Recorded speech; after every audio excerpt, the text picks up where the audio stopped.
एक घड़ी आधो घड़ी आधो में पुनियाद तुलसी संगत साधु के हरहु कोटि अपराध। नमस्कार, मैं हूं अखिलेश और स्वागत है आप सभी का नवरत्न न्यूज़ में। अगर आप लोग नवरत्न न्यूज़ को पहली बार यूट्यूब पर देख रहे हैं तो सब्सक्राइब और एक लाइक ज़रूर करें।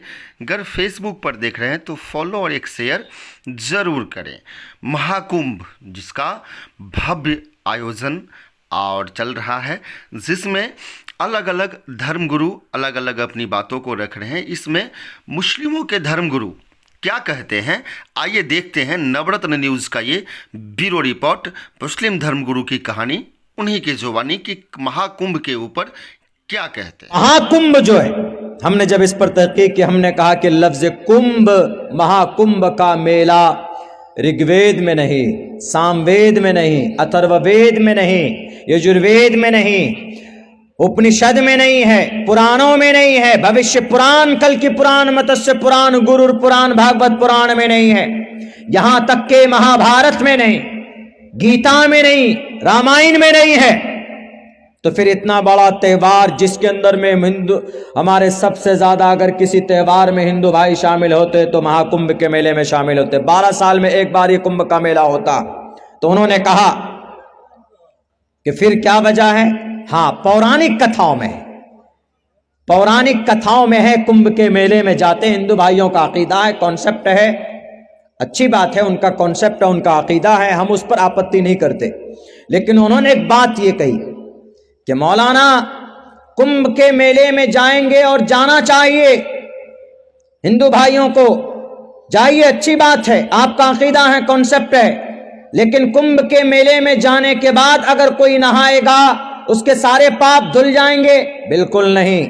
जैसे कोई मुसलमान हज करने जाता है तो अगर मुसलमान हज करने जाएगा किसी का मर्डर करके, किसी पर जुल्म ज्यादती करके, तो क्या उसके सारे गुनाह माफ हो जाएंगे? हज करने की वजह से नहीं हो सकता।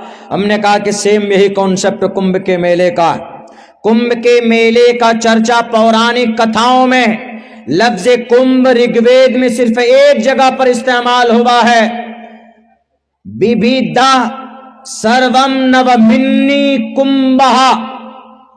इंद्रजीत देवता जो जल का परमात्मा है, जल का देवता है, यानी पानी का खुदा, वो इंद्रजीत देवता पहाड़ों से भी, पहाड़ों को घड़े के तरह तोड़कर पानी निकालता है। किनके लिए? मनुष्य के लिए।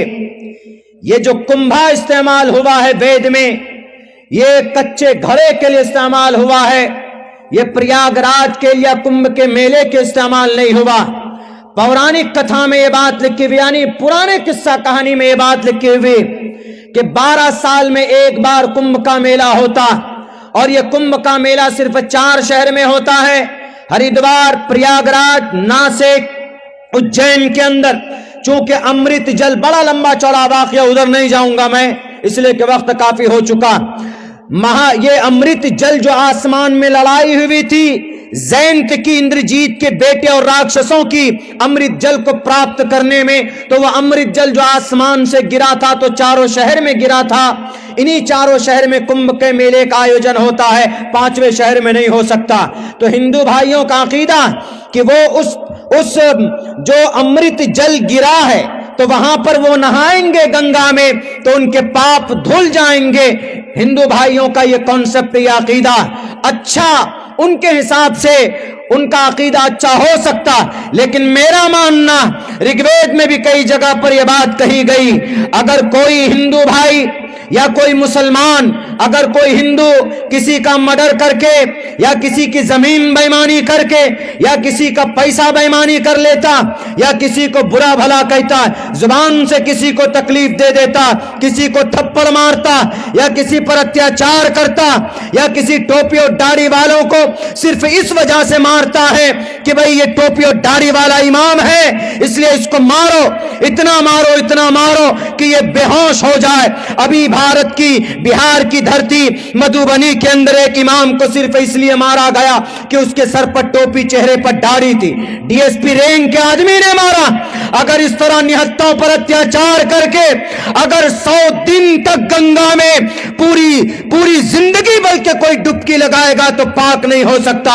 इसी तरीके पर अगर कोई मुसलमान किसी की जमीन को नाजायज तरीके पर हड़प कर लेता या किसी की दौलत के ऊपर प्रॉपर्टी पर नाजायज कब्जा करता या पैसे की वजह से केस जीतता है, रिश्वत की थैलियां देकर दुकान पर कब्जा कर लेता है, पैसों पर जमीन पर कब्जा कर लेता है, और अगर वो 70 मरतबा भी हज करके आएगा तो वो कभी भी हुकूकुल इबाद में कमी करने की वजह से वो कभी भी उसकी वो गलती अल्लाह माफ नहीं कर सकता।